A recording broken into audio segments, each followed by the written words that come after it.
le doyen des juges d'instruction. Je rappelle simplement que le doyen des juges d'instruction a pris ce qu'on appelle une ordonnance contraire au réquisitoire du procureur de la République. À l'entame, le procureur de la République a un mandat de dépôt dans le contexte cependant où le juge d'instruction du 8e cabinet avait été saisi. Mais aujourd'hui, le doyen des juges a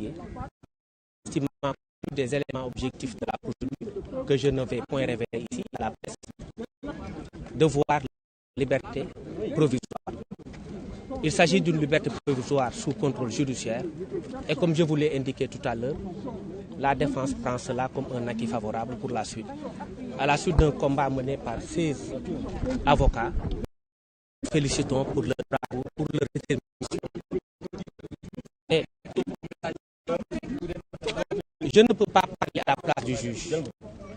Je ne peux pas parler à la place du juge. Je parlais des 16 avocats qui ont constitué un rempart pour monsieur Ousmane Sonko. Et là, je pense qu'ils ont incarné ces 16 braves avocats, la grandeur du barreau d'aujourd'hui. Et ils sont tous là. Je voudrais passer donc la parole à Maître Ousseynou Ngom, qui va s'exprimer en langue wolof. Je vous remercie. mbokk yi ñu ngi leen di gërëm yéen ñëpp di wax rek ne tey dañoo am contentement ndax ndam moo fi jóge tey ndam loolu nag ndamu défense bi nga xam ne moom lañ doon jooy fan yëpp défense googu moo ko am ndax fukki avocat ak juróom benn ñoo jóg tey taxaw nekk ci bureau doyen des juges taxaw ci kanamam ne ko tey li nga xam ne mooy défense te mooy suñu sacerdoce ñun ñëpp avocat défense googu tey mooy jël ndam li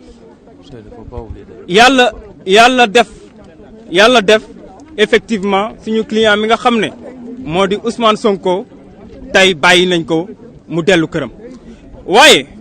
il faut que ñu leeral foofu ñaar ba ñetti mbir mooy dossier yi jeexagul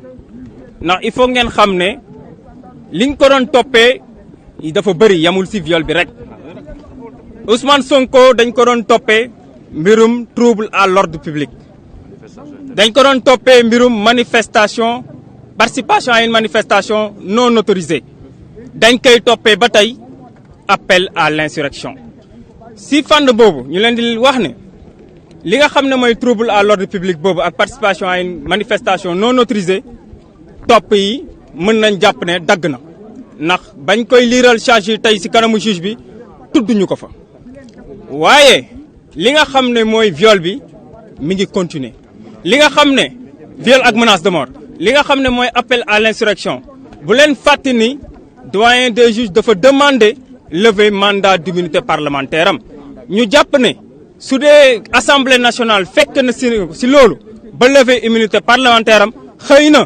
xëy na dañuy wax rek tax dara leeruñu mën nañ ko topp ci appel à l'insurrection boobu waaye ñiy wax tamit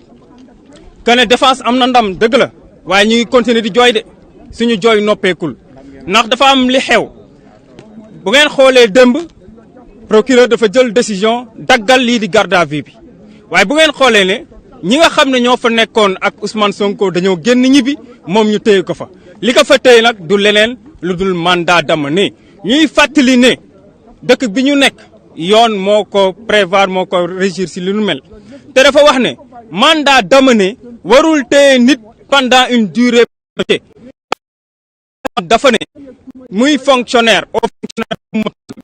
muy autorité détenteur de l'autorité publique ku mënti doon boo téye nit de façon arbitraire yoon dina dal ca kaw donc loolu dañ koy continuer di jooy ndax suñu client dañ ko fa téye ci anam yoo xam ne neexuñu waaye lu am solo ba am solo mooy suñu client ñibbi na tey ndax nag gannaaw ay jàmm donc dañuy woo tamit li nga xam ne mooy population bi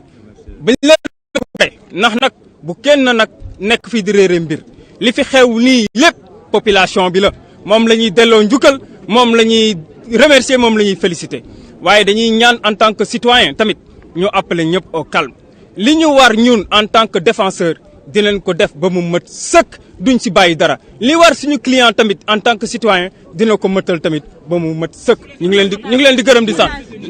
waaw boobu dafa am procédure te mënuñu ci sori waaye daal na ngeen xam ne mbir bi bàyyi wuñ ci lenn lépp ñu ngi koy toog di ko analyser di ko préparer te waxtu jot bu jotee dinañ wax wasalaam jërëjëf.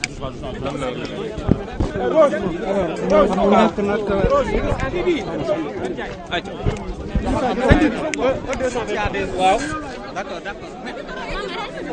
D'accord.